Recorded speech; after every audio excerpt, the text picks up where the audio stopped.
নমস্কার, আমাদের গল্প সাত চ্যানেলে আপনাদেরকে স্বাগতম। কি ভাবছেন তো আমি আবার কি হঠাৎ করে কোথা থেকেই বা চলে এলাম, তাই তো? আমার পরিচয় জানাটা খুব একটা গুরুত্বপূর্ণ নয়, গুরুত্বপূর্ণ আজকের গল্পটা।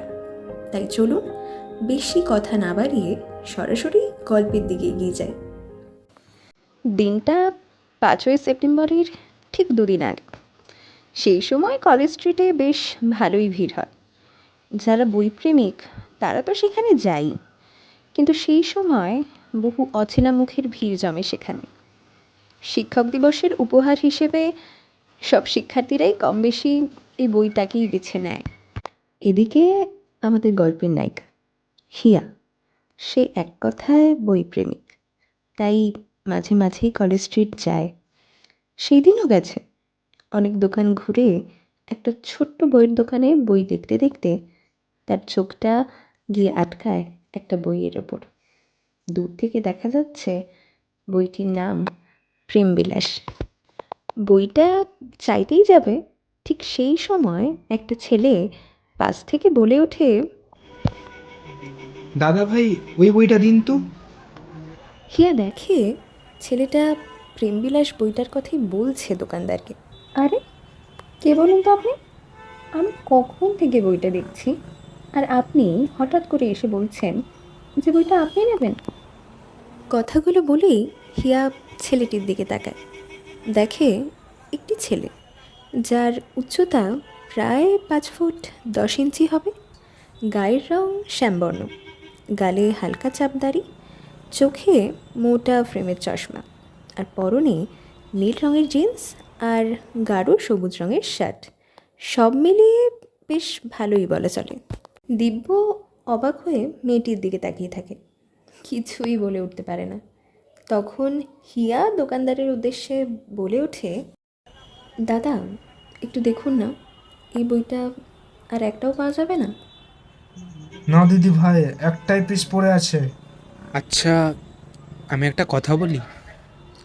আপনি কি প্রায়ই বই পড়েন? হ্যাঁ, কিন্তু কেন বলুন তো?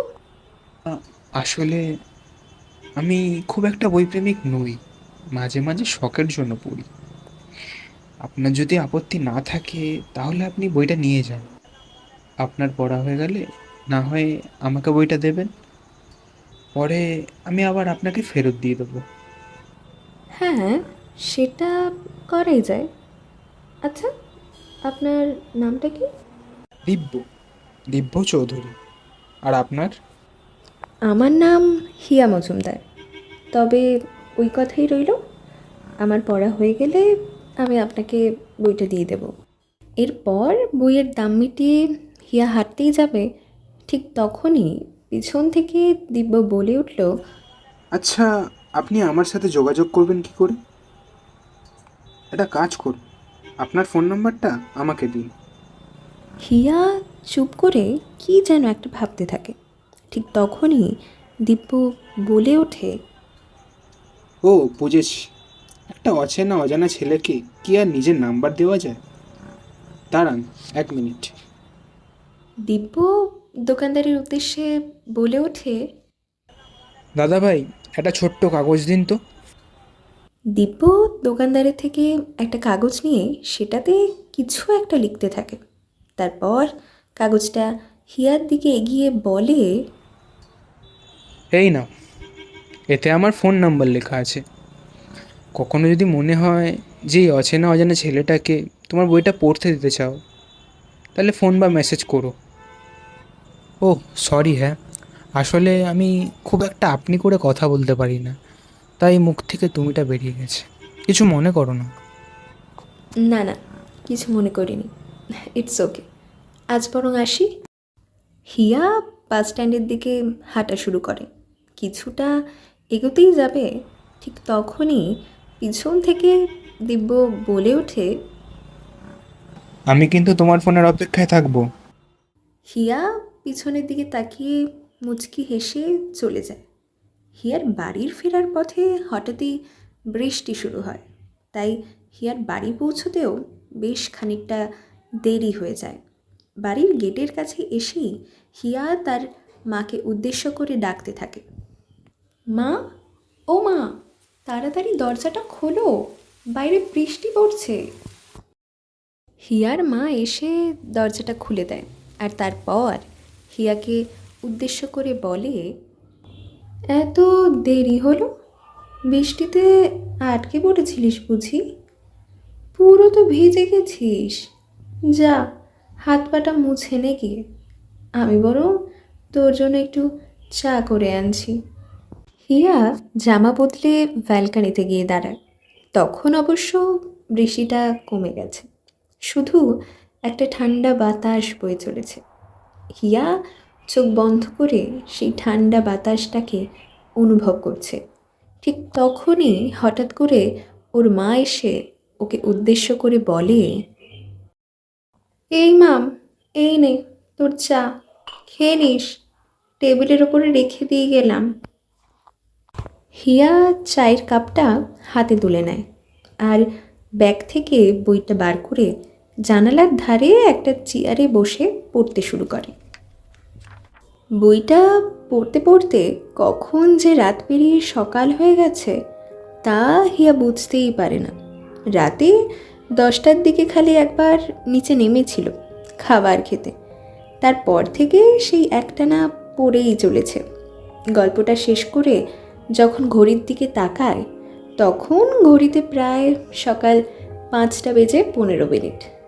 হিয়া আপন মনে বলে ওঠে, এ বাবা, কখন যে রাত পেরিয়ে সকাল হয়ে গেল বুঝতেই পারলাম না। অবশ্য গল্পটা এত সুন্দর যে অর্ধেক পড়ে উঠতেই পারলাম না। এভাবেই স্বাভাবিক নিয়মে বেশ কিছুদিন কেটে যায়। একদিন দুপুরবেলা হিয়া নিজের ঘরে খাটে শুয়ে গান শুনছিল। ঠিক তখনই ওর মনে পড়ে দিব্যকে ওর এই বইটা দেওয়ার কথা ছিল। হিয়া তাড়াতাড়ি নিজের ব্যাগটা খুঁজতে থাকে, কিন্তু তাতে কাগজটা নেই। ওর হঠাৎ মনে পড়ে যে ও মাকে ব্যাগটা কাচতে দিয়েছিল। হিয়া তাড়াতাড়ি মায়ের কাছে ছুটে যায় আর মাকে উদ্দেশ্য করে বলে, মা, তুমি আমার ব্যাগটা কেচে দিয়েছিলে তাই না? হ্যাঁ, তুই তো বলেছিলি কেচে দিতে, কাদা লেগে গেছিল বলে। হিয়া একটু হতাশা নিয়ে নিজের ঘরের দিকে চলে যাচ্ছিল। হঠাৎ তার মা তাকে বলে, এই মাম, একটু শুনে যা তো। হ্যাঁ মা, বলো। টিভির কাছে একখানা কাগজ আছে, ওটা তোর ব্যাগ থেকে পেয়েছি। কোনো দরকারি কাগজ হবে ভেবে রেখে দিয়েছি। হিয়া তাড়াতাড়ি কাগজটা হাতে তুলে নেয় আর মাকে বলে, থ্যাংক ইউ মা, ভাগ্যিস তুমি এই কাগজটা দেখেছিলে। এই কাগজটা সত্যিই খুব দরকারি। এরপর হিয়া ফোন আর কাগজটা নিয়ে সোজা ছাদে চলে যায় আর তারপর দোনোমনো করতে করতে দিব্যকে ফোনটা করেই ফেলে। কিন্তু কিছুক্ষণ রিং হয়েই ফোনটা কেটে যায়। হিয়া তারপর আর ফোন করে না, নিজের ঘরে এসে অ্যাসাইনমেন্ট নিয়ে বসে পড়ে। পরের দিন ওর আবার বাংলা অ্যাসাইনমেন্ট জমা দেওয়া আছে। ও, আপনাদের তো বলাই হয়নি, আমাদের গল্পের নায়িকা হিয়া রবীন্দ্রভারতীর সেকেন্ড সেমের ছাত্রী, বেঙ্গলি অনার্স। এবারে বুঝতে পেরেছেন তো কেন এত বই পাগল? আপনারা ভাবছেন তো খালি তো নায়িকার কথাই হয়ে যাচ্ছে, নায়কের কি হলো? কি আর করব বলুন, সেই প্রাচীনকাল থেকেই চলে আসছে। প্রতিটা গল্পেই নায়িকার কথাই বেশি থাকে। এতে আমার কিন্তু কোনো দোষ নেই, যা বলার আমাদের লেখিকাকে বলুন। ঘড়িতে তখন 6:10। হিয়ার ফোনে একটা কল আসে। নামটা সেভ করা নেই, তবে নাম্বারটা হিয়ার চেনা। দিব্য কল করেছে। হিয়া ফোনটা হাতে তুলে রিসিভ করে। হ্যালো, দিব্য বলছেন? ফোনের অপর প্রান্ত থেকে দিব্য বলে ওঠে, হ্যাঁ, আপনি কে বলছেন? আমি হিয়া বলছি। সেদিন কলেজ স্ট্রিটে আমাদের দেখা হলো না, চিনতে পারছেন? ও, মিস হিয়া মজুমদার, তাই তো, চিনতে পেরেছি। তোমার গল্পের বইটা পড়তে এতদিন সময় লাগবে ভাবতে পারিনি। ও হ্যালো, শুনুন, আমি না এক রাতের মধ্যেই বইটা শেষ করে ফেলেছিলাম। শুধু তোমাকে দিতে হবে সেটা মনে ছিল না, তাই একটু দেরি হয়ে গেল। সরি। বাহ, তোমার স্মৃতিশক্তি দেখছি তো খুব ভালো। একটা মানুষের সাথে দেখা করলে, কথা বললে, আর এক রাতের মধ্যে তাকে ভুলেও গেলে। তোমার মতন বই প্রেমিকরা বুঝি এতটাই ভুলো মনের হয়? এরকম কিছু নয়, আসলে আমি চাপে ছিলাম, তাই মাথা থেকে বেরিয়ে গেছিল। বললাম তো সরি। আরে ম্যাডাম, মজা করছি। তুমি এত সিরিয়াসলি নিচ্ছ কেন? তাছাড়া আমি তোমার মতন বই প্রেমিক নই যে একটা বই দুদিন পর পড়লে নিঃশ্বাস নিতে কষ্ট হবে। তুমি কিন্তু এবার আমাকে নিয়ে ঠাট্টা করছো। আরে রাগ করো না, সরি। তো বলো, কবে দেবে আমাকে বইটা?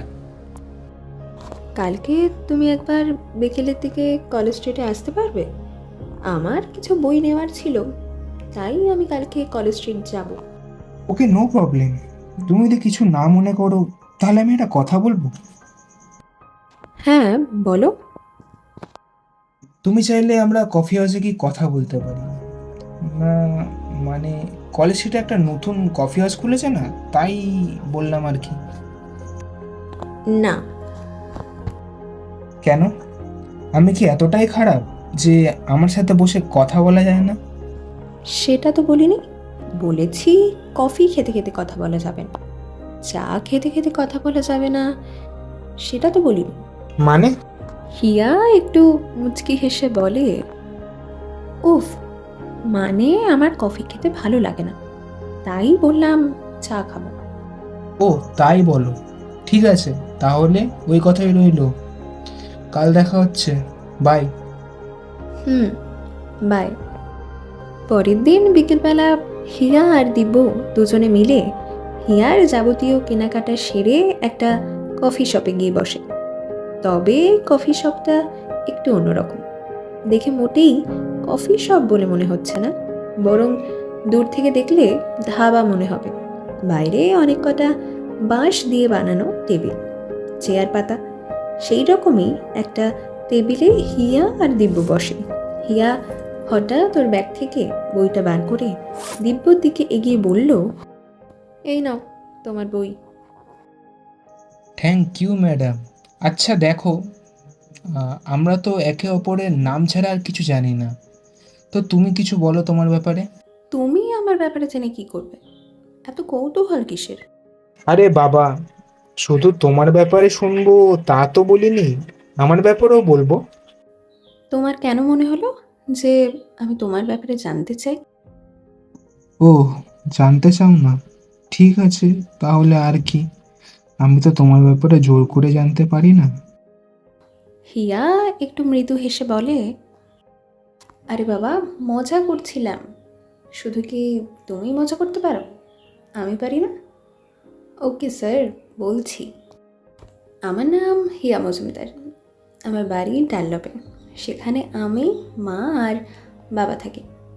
আমার বাবা সরকারি ব্যাংকে চাকরি করে, আর মা হাউসওয়াইফ। রবীন্দ্রভারতীতে সেকেন্ড সেমে পড়ছি, বেঙ্গলি অনার্স। গল্পের বই পড়া আমার শখ বলতে পারো। এছাড়া গান শিখি। ব্যাস, এটুকুই। এটাই আমার জীবন।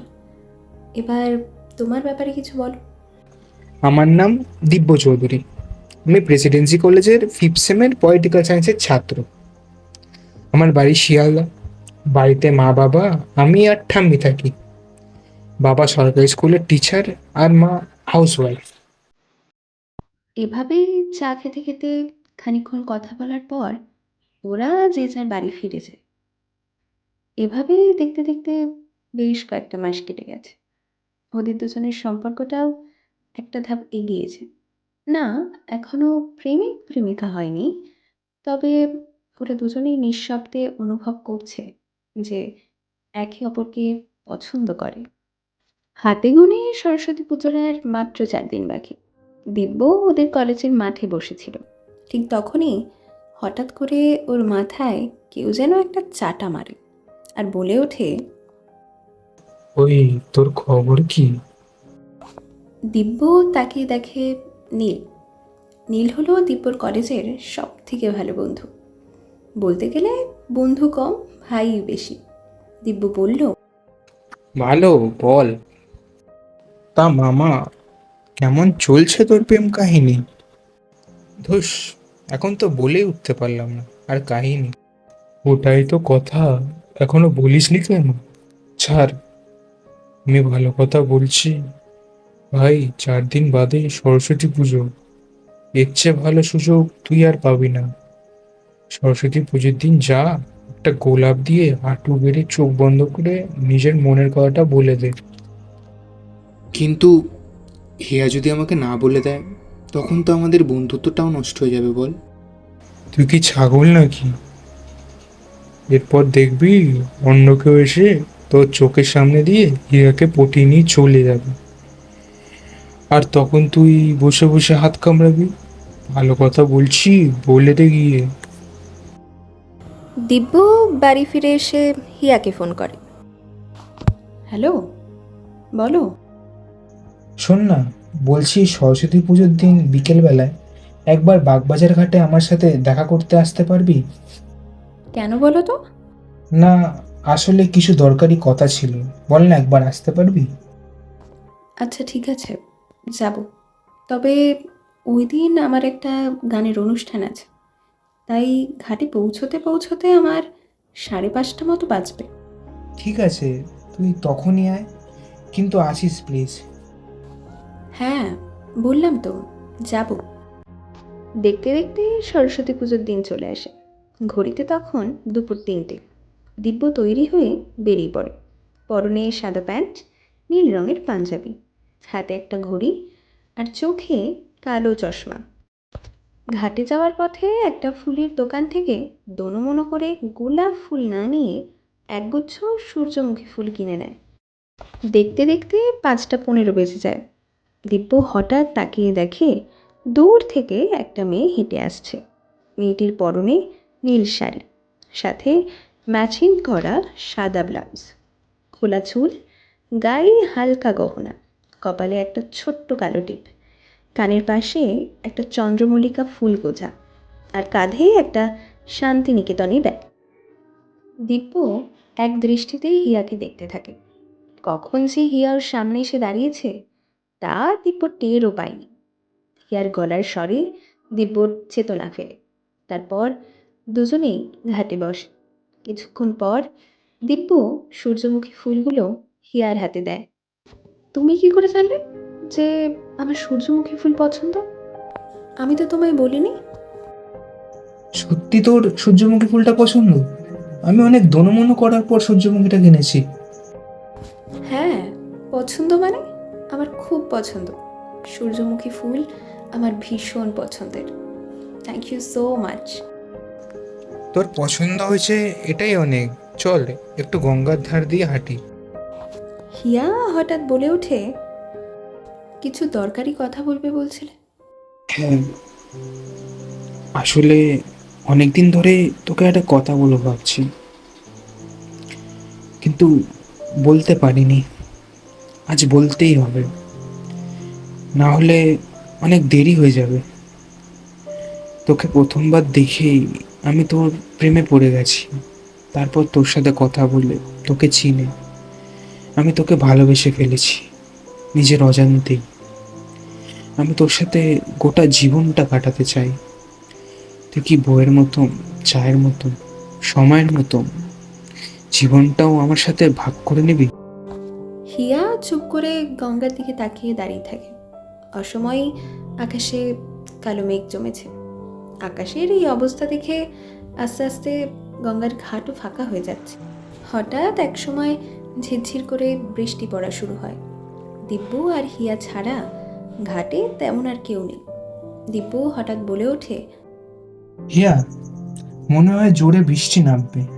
চল আমরা ছাউনিতে গিয়ে দাঁড়াই। দিব্য হিয়ার হাত ধরে উপরে উঠে যেতে চায়।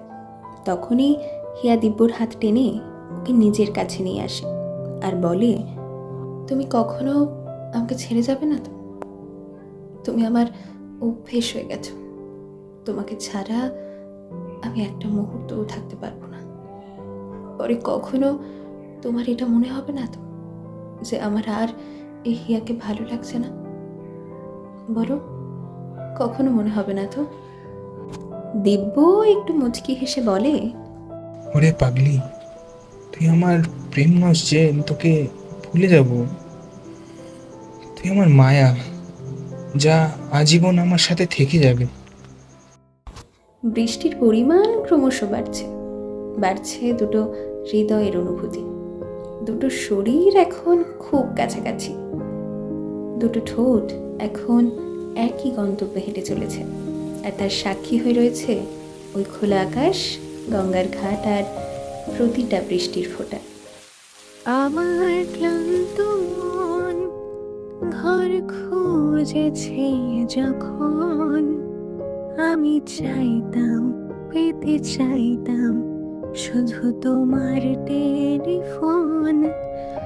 ঘর ভরা দুপুর, আমার একলা থাকার সুর রোদ গাইতো, আমি ভাবতাম তুমি কোথায়, কত দূর। আমার বেসুরে গিটার সুর বেঁধেছে তোমার কাছে এসে, শুধু তোমায় ভালোবেসে। আমার একলা আকাশ থমকে গেছে রাতের স্রোতে ভেসে, শুধু তোমায় ভালোবেসে। এই যে মশাই, এখনো কি তাকিয়ে আছেন ওই গঙ্গার ঘাটের দিকে? ছেলে মেয়ে দুটোকে একটু একা ছেড়ে দিন না। গল্প শেষ হয়ে গেছে, এবার আপনি আসুন।